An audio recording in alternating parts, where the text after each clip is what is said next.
my name is Lailah. I'm a rising sophomore at Success Academy High School for Arts, and my project I've been working on is the gesture-controlled car with an accelerometer.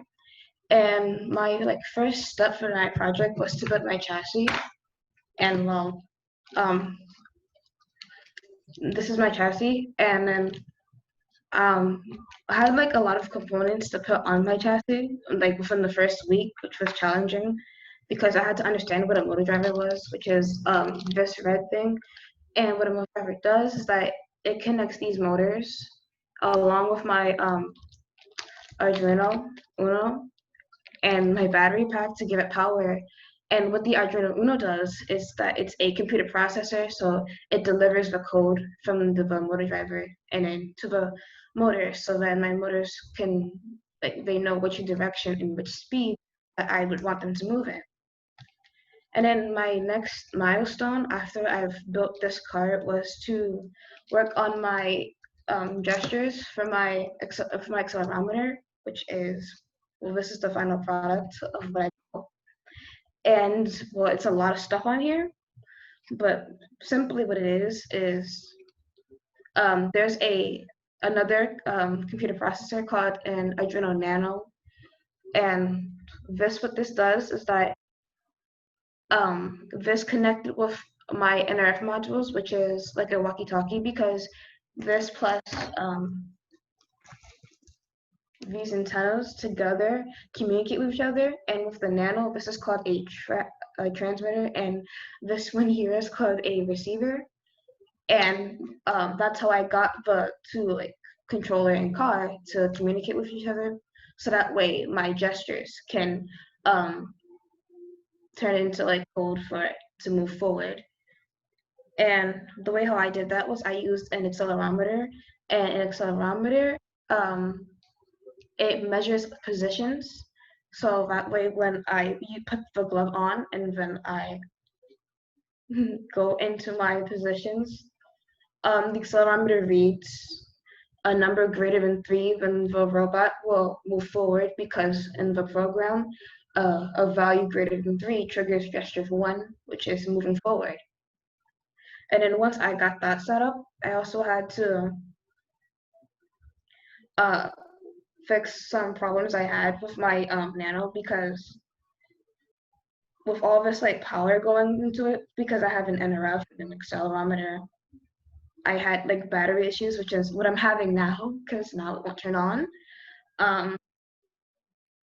But yeah, so that was basically my base project.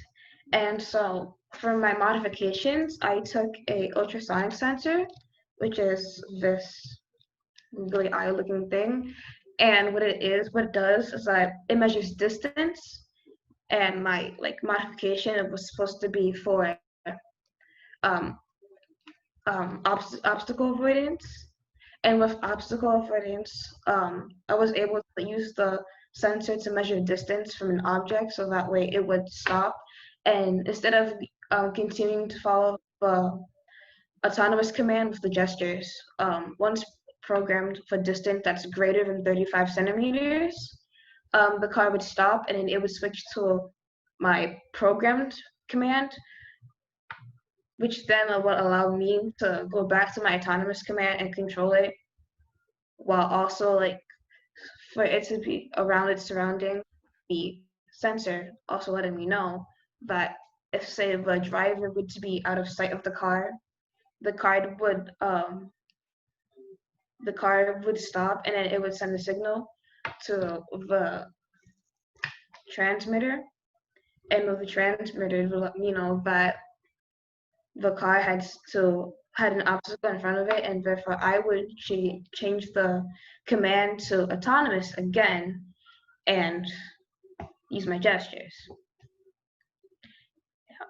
So that took 6 weeks to do, because one thing about engineering is that you run into a lot of problems, especially when you're new to it. But I guess something I learned is with the problems, when you actually work hard to solve them, I don't know, it's just you are learning. I feel like I learned a lot of things. Even though I struggled a lot, I learned like electrical engineering, and I also learned how to code, which was also pretty hard because since I have all these components together, getting all of them to work together and also mechanically for the battery problems was really rough. But once I got it working, well, in theory working, because I don't have it working now, it was turned out pretty successful. So yeah, that's my project. Thank you. Any questions?